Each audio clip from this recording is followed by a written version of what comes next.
साथियों, हमारे मित्र आयुष्मान बलवंत जी मेश्राम, इन्होंने मुझसे कहा था कि अम्बेडकरी आंदोलन की सफलता इस विषय पर कुछ बात करें।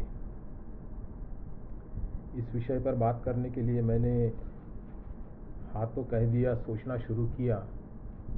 फिर मन में ये विचार आया कि बाबा साहब आम्बेडकर क्यों सफल हुए थे और कैसे सफल हुए थे। उनके जीवन काल में जो आंदोलन उन्होंने चलाया, इस बात पर अगर हम सोचते हैं तो बाबा साहब के पश्चात के काल में हमारे आंदोलन की सफलता किस दिशा से हमें हासिल हो सकती है, ये समझने में हमें सहायता होगी।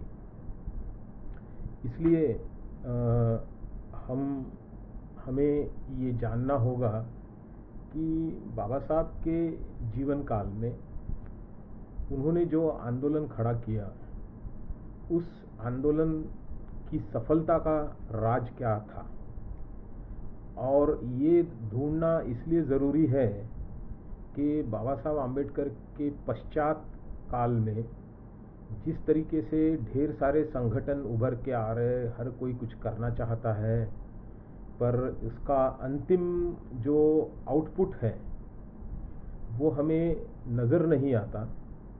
समस्याएं बढ़ती ही जा रही है और आउटपुट या उपाय जिस तरीके से निकलना चाहिए वो हमें नज़र नहीं आता। इसलिए ये सोचना ज़रूरी है कि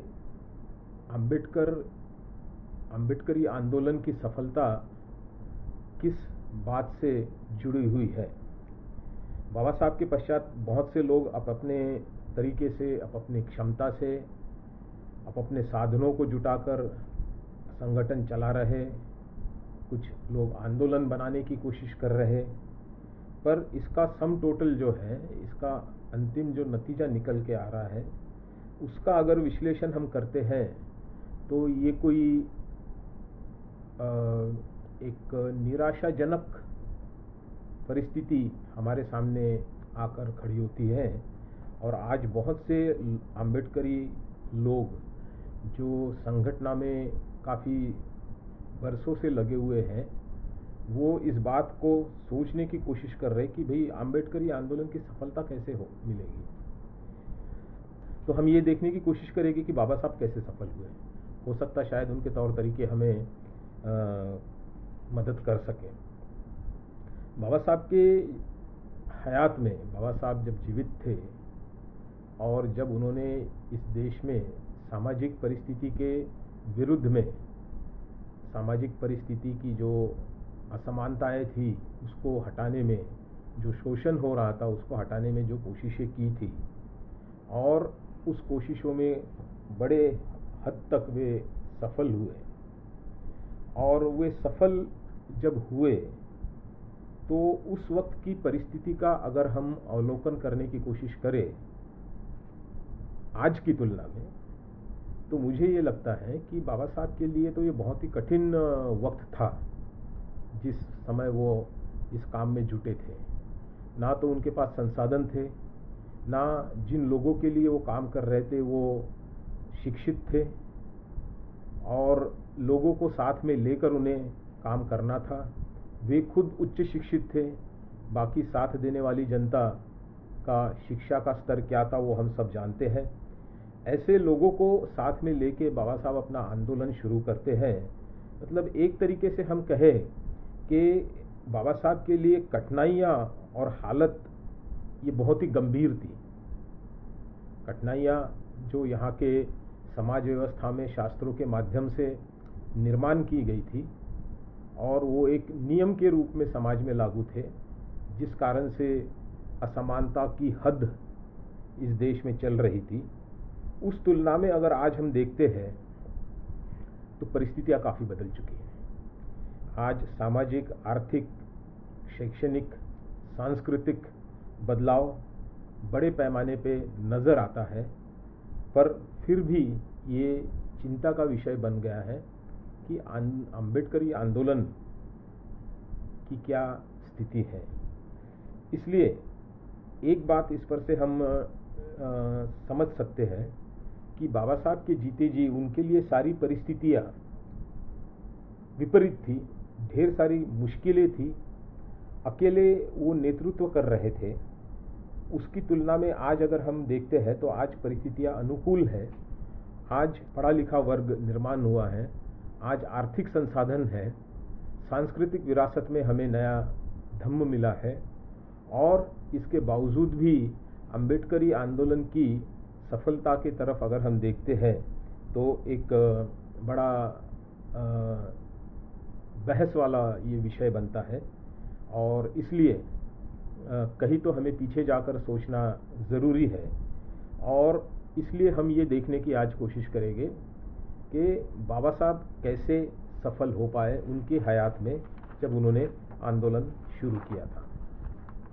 ये सारी बातें मैं जो आपके सामने रखने जा रहा हूँ, इसको विस्तृत में नहीं रख पाऊँगा, संक्षिप्त में ही ये बात रखूँगा, क्योंकि यहाँ समय की भी थोड़ी बंदिश है।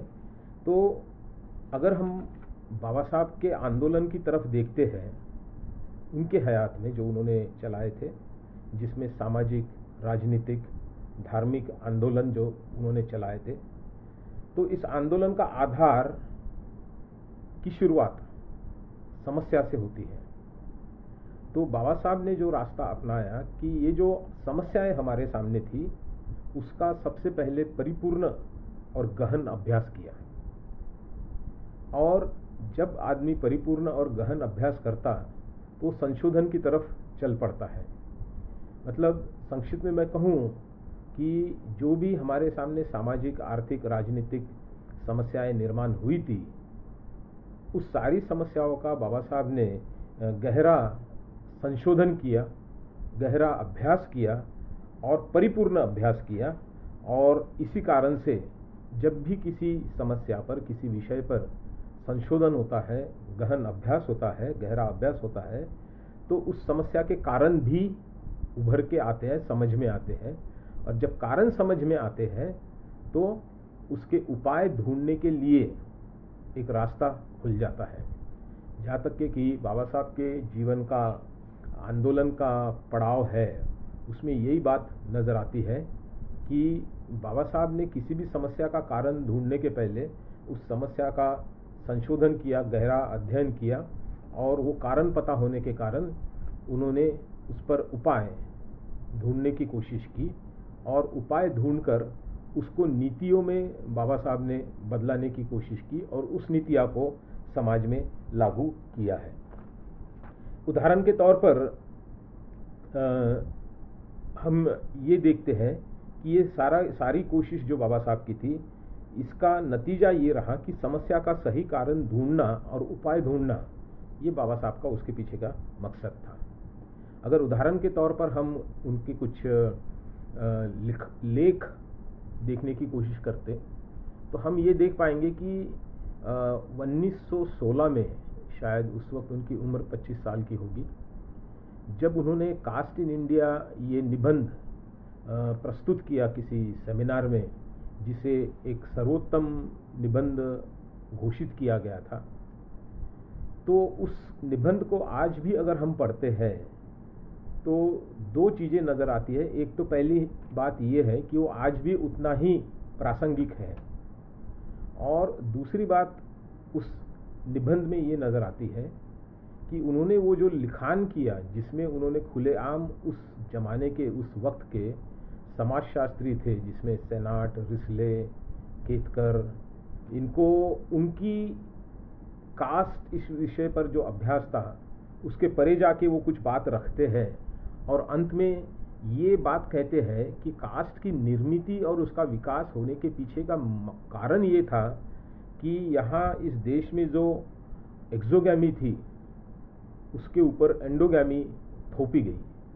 तो ये तो बात उस जमाने के जो शास्त्रज्ञ थे, समाजशास्त्री थे, उन्होंने इस बात को पहचाना नहीं पहचाना मुझे मालूम नहीं, पर ये खुलकर बाबा साहब ने नई बात सामने लाई कि कास्ट की निर्मिति, ये सुपर इम्पोजिशन ऑफ एंडोगैमी और एक्सोगैमी ये थी, ये जो है ये उस कास्ट इस विषय पर गहरा अभ्यास, गहरा संशोधन इसका नतीजा है।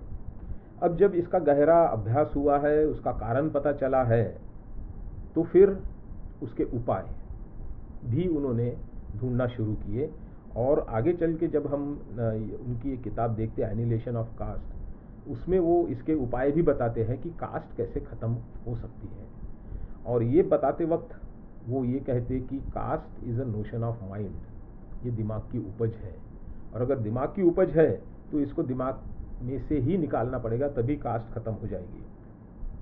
इसके अलावा अगर हम देखते कि बाबा साहब ने धर्मांतर के माध्यम से जो समाज की पुनर्रचना की, जिस पुनर्रचना के कारण पिछड़ों को सामाजिक, आर्थिक, राजनीतिक सशक्तिकरण हुआ, उनकी नीतियाँ बनाई उन्होंने, और तो उनका ये सब नीतियाँ बनाना, सशक्तिकरण करना, ये सब संशोधन और अभ्यास पर ही निर्भर था।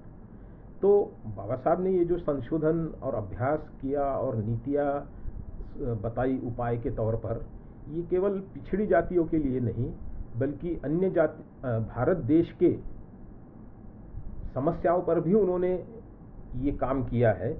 जैसे हम ये देखते हैं कि भारत देश की अर्थव्यवस्था को एक स्वरूप देने का काम बाबा साहब ने उस जमाने में किया, जिसमें आरबीआई की निर्मित करना और एक आर्थिक मॉडल जिसको हम कहेंगे मिक्स्ड इकोनॉमी और वेलफेयर इकोनॉमी बाबा साहब ने प्रपोज की थी और वो लागू हुई। तो ये पूरे देश के लिए उन्होंने ये जो प्रस्तुत किया, ये भी इनका गहरा इकोनॉमिक्स इस क्षेत्र का गहरा अध्ययन, संशोधन के आधार पे उन्होंने ये बात किया। साथ ही साथ जब 1942 से 1945 तक जब बाबा साहब वाइसरॉय काउंसिल में एग्जीक्यूटिव मेंबर थे, लेबर मिनिस्टर जिसको हम कह सकते हैं, वो थे, उस वक्त भी उन्होंने जो भारत देश के लिए जो इंफ्रास्ट्रक्चर खड़ा किया, डैम्स के माध्यम से कहो या माइनिंग के जो भी उन्होंने माध्यम से इंफ्रास्ट्रक्चर खड़े किया, तो ये सारा इंफ्रास्ट्रक्चर खड़े करने के पीछे उनका एक गहरा अभ्यास था। साथ ही अगर संविधान निर्मित की अगर हम बात करते तो संविधान निर्मित में भी उनका बड़ा गहन अभ्यास था। सारे दुनिया के संविधानों का उनका रिसर्च था, संशोधन था, उसके माध्यम से उन्होंने वो संविधान की निर्मित किया। और इसलिए हम ये देखते कि उस संविधान में जो मजबूती हमें दिखाई पड़ती है, वो अन्य संविधानों के अन्य देशों के लोकतांत्रिक संविधान में उतनी मजबूती हमें दिखाई नहीं पड़ती। हिंदू कोड बिल का अगर हम उदाहरण लें तो वो भी उनका एक रिसर्च अप्रोच था। कश्मीर के ऊपर जो उन्होंने बात रखी थी, उसको अगर हम सोचने की उसको हम उसकी तरफ नज़र डालें तो वो भी उनका एक रिसर्च डॉक्यूमेंट था, ये हमें नज़र आता है।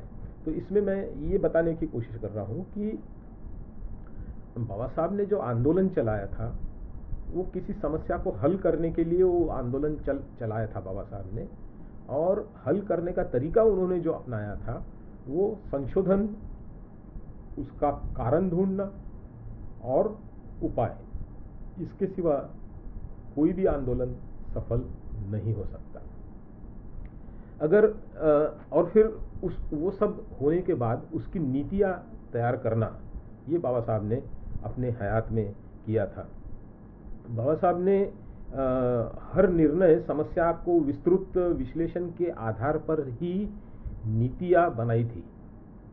इसको उदाहरण के तौर पे अगर हम देखते हैं तो जैसे विधायिका में प्रतिनिधित्व की नीति, या नौकरियों में भागीदारी की नीति, शिक्षा में भागीदारी की नीति, ये सारा बाबा साहब ने अपने संशोधन के माध्यम से ही कर पाए। वो अगर उनका 1919 से 1947 के दौरान का उन्होंने ढेर सारे इस दौरान में लिखित निवेदन अंग्रेज सरकार को सबमिट किए, और ये सारे अगर लिखित निवेदन अगर हम पढ़ते हैं तो उसमें से एक बात महसूस होती कि उन्होंने जिस किसी विषय पे ये निवेदन अंग्रेज़ों को पेश किया, उस विषय पर उनका गहरा अभ्यास हुआ है, संशोधन हुआ है, उसके बाद ही वो सरकार को, अंग्रेज सरकार को वो निवेदन पेश करते थे। साथ ही साथ एक चीज़ और इसमें नज़र आती है कि ये संशोधन के साथ साथ उसमें साइंटिफिक अप्रोच भी दिखाई पड़ता है, ये हमें ख्याल करना पड़ेगा।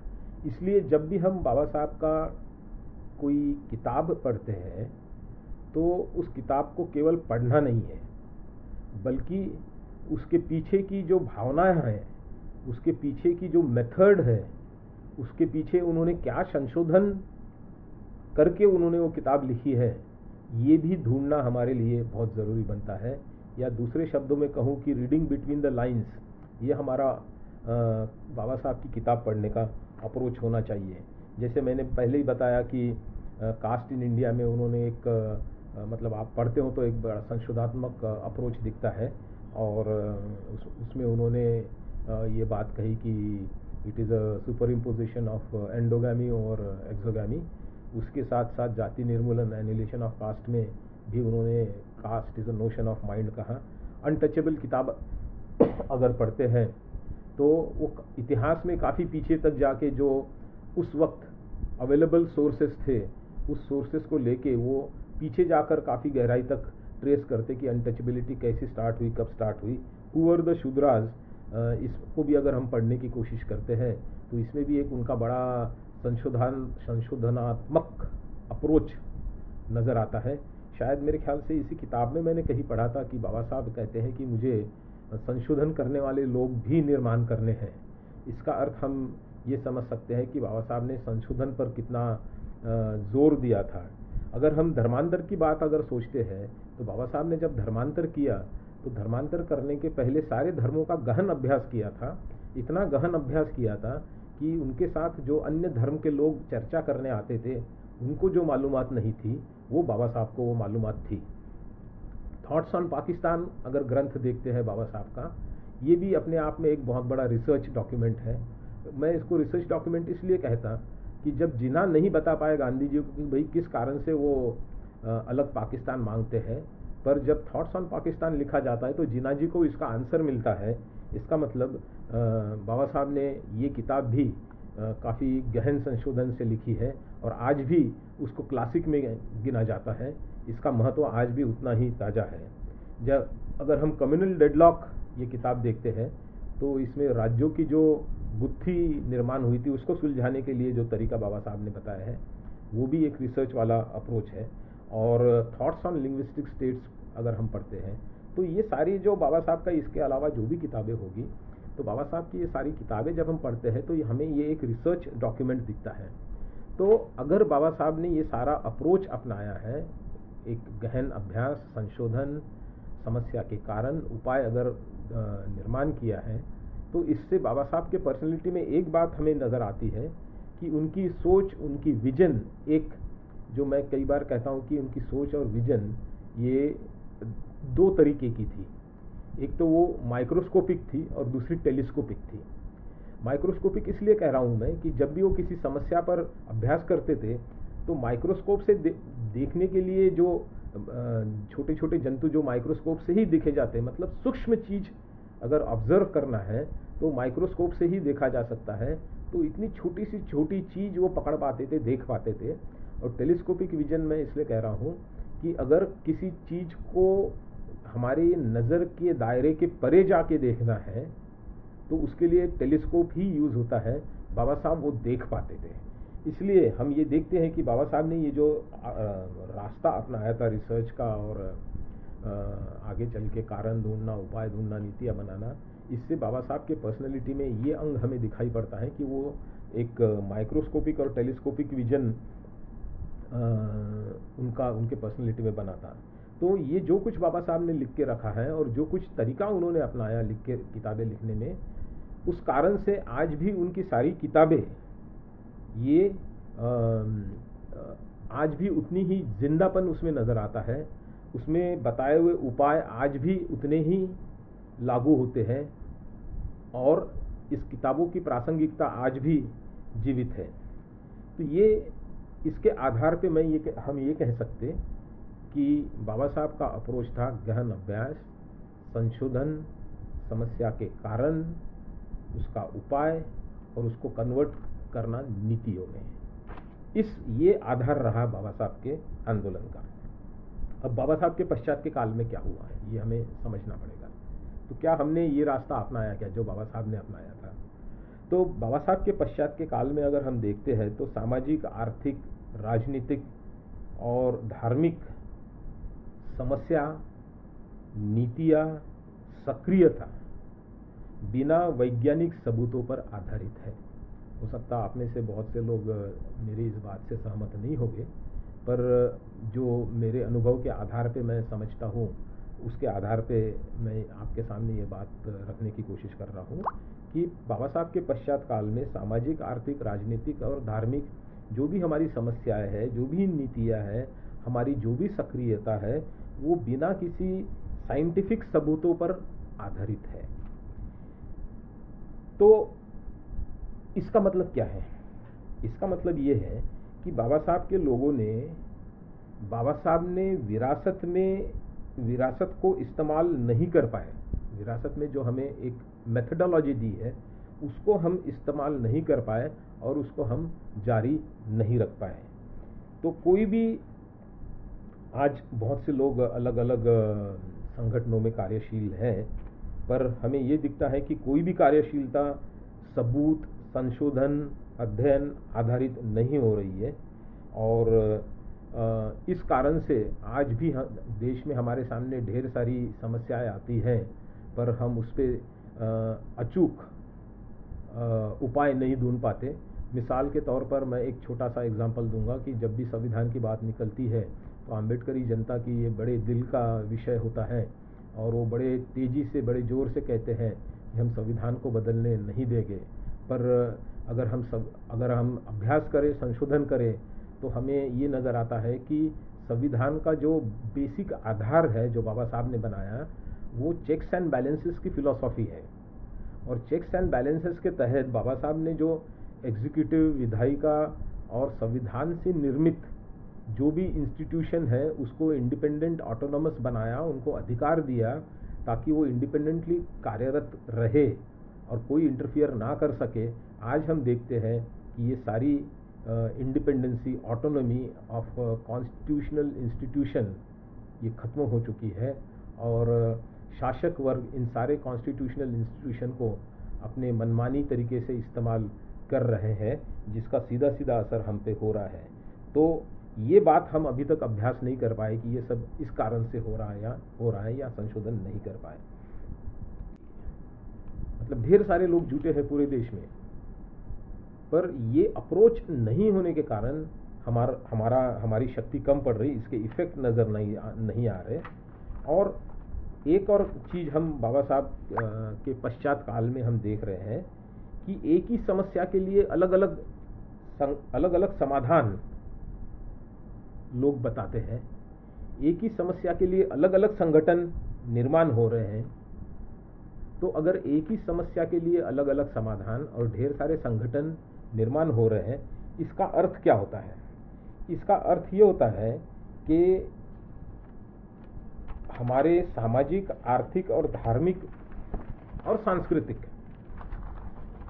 तथा अन्य सारे समस्याओं के प्रति आज भी हमारी अज्ञानता है। ये मैं निचोड़ के तौर पे आपके सामने रख रहा हूँ। तो अब इस सारे परिप्रेक्ष्य में सॉल्यूशन क्या है? सॉल्यूशन तो यही है कि जिस तरीके से बाबा साहब ने संशोधन का आधार चुना था वो हमें अपनाना पड़ेगा। पर आज हम देखते हैं पिछड़ी जातियों में, पिछड़े समूहों में संशोधन नहीं हो रहा है।